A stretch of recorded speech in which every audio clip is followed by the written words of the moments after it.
On the outskirts of a forgotten village, perched atop the misty Raven Hill, stood an abandoned house rumored to be cursed. The villagers spoke in whispers about its dark past, disappearances, strange lights, and a history of unexplainable horrors. One stormy evening, a young historian named Evelyn arrived in the village. Drawn by tales of the house, she intended to document its story, dismissing the warnings as folklore. Armed with a flashlight, her notebook, and a camera, she began her ascent to the house. Inside, the air was damp and filled with the faint smell of decay. The walls were covered in peeling wallpaper, revealing claw-like scratches beneath.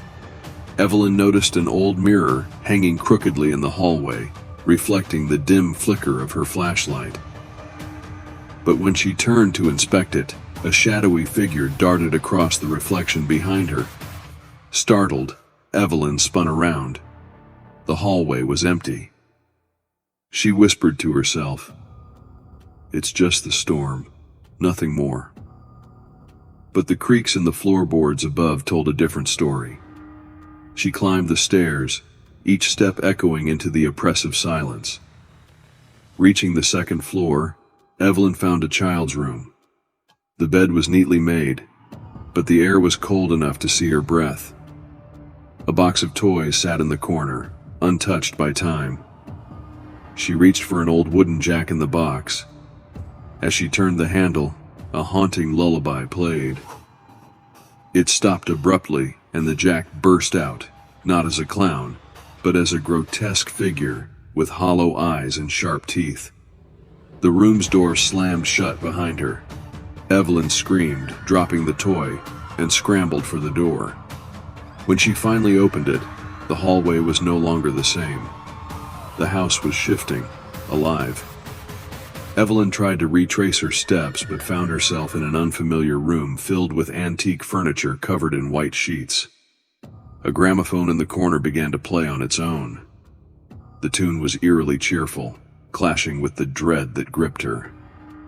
From the corner of her eye, Evelyn saw movement. A figure wrapped in shadow stood at the edge of the room, its head tilted unnaturally. It raised an arm, pointing toward her. The gramophone's music distorted into a maddening cacophony as the figure advanced. Evelyn bolted out of the room, her heart pounding. She found herself in the basement. The walls were damp and etched with strange symbols glowing faintly in the dark. In the center of the room was a well, its cover broken and leaning. A low, guttural noise echoed from within. Against her better judgment, Evelyn stepped closer. She peered into the abyss. Two pale hands shot out, grabbing the edge. A head followed, eyeless and grinning, its mouth unnaturally wide. Evelyn stumbled back as the thing began to crawl out. She fled up the stairs, but the house wouldn't let her leave. Doors slammed, walls shifted, and a chorus of whispers grew louder, chanting her name. Exhausted and terrified, Evelyn found herself back in the hallway with the mirror. Her reflection wasn't her own. It was smiling, dark, hollow eyes staring back. The reflection mouthed words she couldn't hear. Then, it stepped out of the mirror. The shadow grabbed Evelyn, pulling her into the mirror. Her screams echoed as she vanished, leaving the house in silence once more. Days later, villagers noticed lights in the windows of the house. A new reflection adorned the mirror in the hallway. Evelyn, now one of the shadowed entities bound to the curse of Raven Hill. Evelyn awoke to darkness. She was lying on cold, damp floorboards, and the air around her was thick and oppressive. She vaguely remembered the mirror and the thing that had pulled her in. Now she was somewhere else, inside the house, but different. The walls seemed alive, pulsating faintly, and the ceiling stretched infinitely into blackness. A faint sound of scratching drew her attention. She turned her flashlight toward the noise but found only an empty hallway. The scratching grew louder, coming from inside the walls. Then, a voice, a child's whisper. "Help us." Summoning her courage, Evelyn followed the sound, her footsteps echoing unnaturally. The hallway ended abruptly in a door. Carved into the wood was a crude symbol, a triangle within a circle, surrounded by jagged lines. Her trembling hand reached for the doorknob. It was icy cold. Inside, the room was small, almost claustrophobic, with shelves lined with dusty jars filled with unidentifiable objects. In the center of the room stood an ancient writing desk. Upon it lay a journal, its cover cracked and worn. Evelyn flipped it open. The handwriting was frantic, the words barely legible. "They come from the mirror. They steal your shadow first, then they take the rest." A sudden knock echoed from the door she had just entered. Slowly, the doorknob began to turn. She grabbed the journal and ran. The house shifted around her again. Stairs appeared where none had been before. Desperate to escape, she climbed them, the journal clutched tightly in her hand. She found herself in an attic, lit by a dim, unnatural glow. The room was filled with cobwebs and dust-covered furniture. In the corner, an antique crib rocked slowly back and forth, though no one was near it. Evelyn approached, her flashlight shaking. Inside the crib was a small porcelain doll, its face cracked and its eyes following her. The doll whispered, "They're here." The attic door slammed shut, and the walls began to close in. She turned to the window, trying to break it open, but the glass reflected not the outside world, but the same room, only darker. In the reflection, dozens of shadowy figures surrounded her, watching. The reflection in the window spoke in unison. "Stay." Evelyn screamed and threw the flashlight at the window. The glass shattered, and the world outside returned, but it wasn't her world. She looked out onto an endless void, where fragments of the house floated like islands in a black sea. A low growl rumbled behind her. She turned to see one of the shadowy figures stepping closer. Its shape was human but wrong. Its limbs stretched unnaturally, and its face was featureless. It extended a hand toward her, beckoning silently. Evelyn backed away, clutching the journal. She flipped through its pages frantically, looking for answers. One passage caught her eye. "To break free, you must leave behind what they seek, your shadow. Without it, you can escape their grasp." The figure lunged at her, but she dodged, spilling a lantern onto the floor. Flames began to spread, consuming the dry wood of the attic. Evelyn pressed her back to the window, holding the journal tightly. She felt the house begin to quake. The fire roared louder, consuming the shadowy figure. But as the flames grew, so did the dark shapes in the room. They emerged from the walls, the floor, even the ceiling, converging on her. Evelyn made her choice. She stepped onto the windowsill, the void beckoning her. With one final glance at the burning attic, she let herself fall into the nothingness. She awoke back in the village, lying in a field near Raven Hill.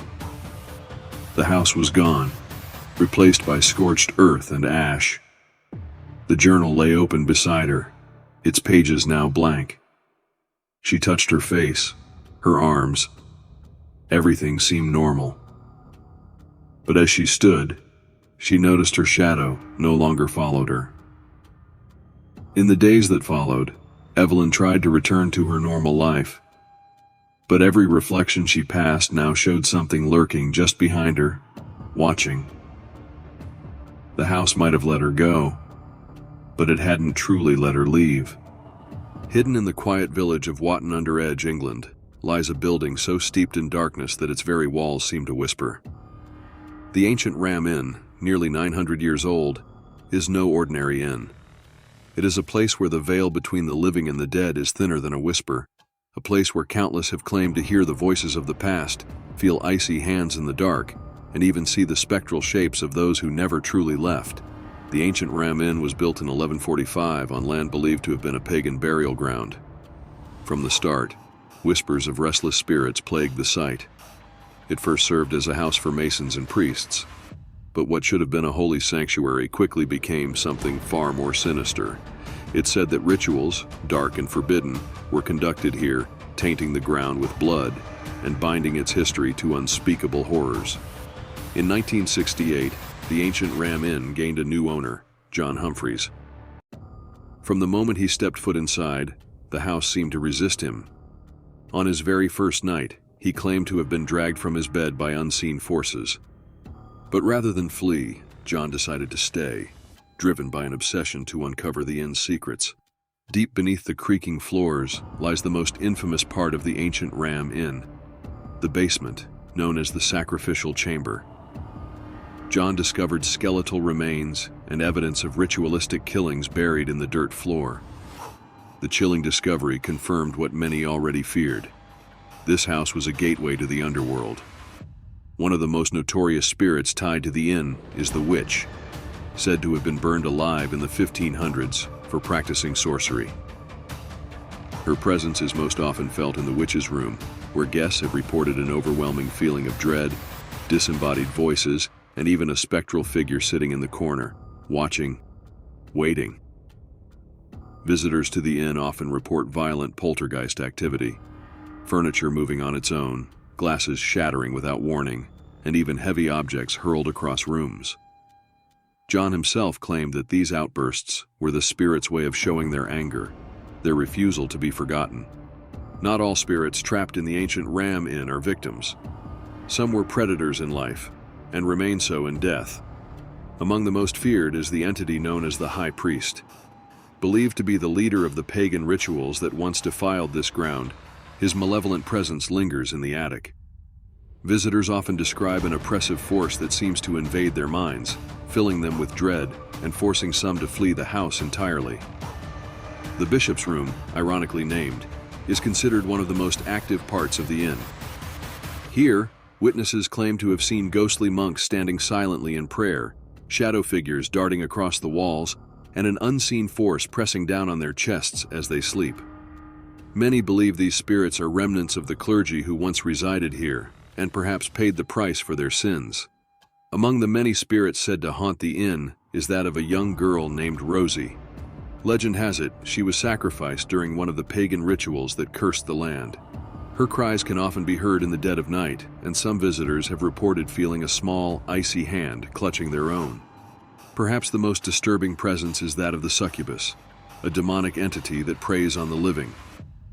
Visitors have reported waking up paralyzed, feeling an invisible weight pinning them down, and even a cold, ghostly touch trailing across their skin. The succubus is said to thrive on fear, drawing its strength from the terror it invokes. Throughout the centuries, countless lives were lost within these walls, their cries absorbed into the very stone. Visitors claim to hear these echoes of agony, the screams of the sacrificed, late at night, as if time itself is bleeding through. Skeptics often leave believers shaken to their core. Until his death in 2017, John Humphreys remained the caretaker of the ancient Ram Inn, warning visitors of its dangers. He believed the house itself was alive, feeding on fear and thriving on pain. His warnings remain a chilling reminder that not all shadows in the dark are harmless. Even today, the ancient Ram Inn stands as a testament to the horrors of the past, a place where history refuses to rest. It remains a chilling reminder that some doors should never be opened, and some places are best left undisturbed. Long before the ancient Ram Inn was constructed, this land was a site of blood and shadow. Historians believe it was used for ancient pagan rituals, where druids sacrificed animals, and perhaps even humans, to appease their gods. These rituals, carried out under moonlit skies, were said to open portals to other realms, binding the land to forces far beyond our understanding. Could it be that these rituals planted the seed of darkness that has plagued the inn for centuries? Or perhaps the ground itself was cursed, trapping all who entered in a cycle of torment and fear. The ancient Ram Inn is not only home to the spirits of its residents, but also those of the surrounding village. During the Black Death, plague victims were left to die in isolation. Many believe that their restless spirits wandered to the inn, seeking refuge, only to find themselves trapped forever in its cursed walls.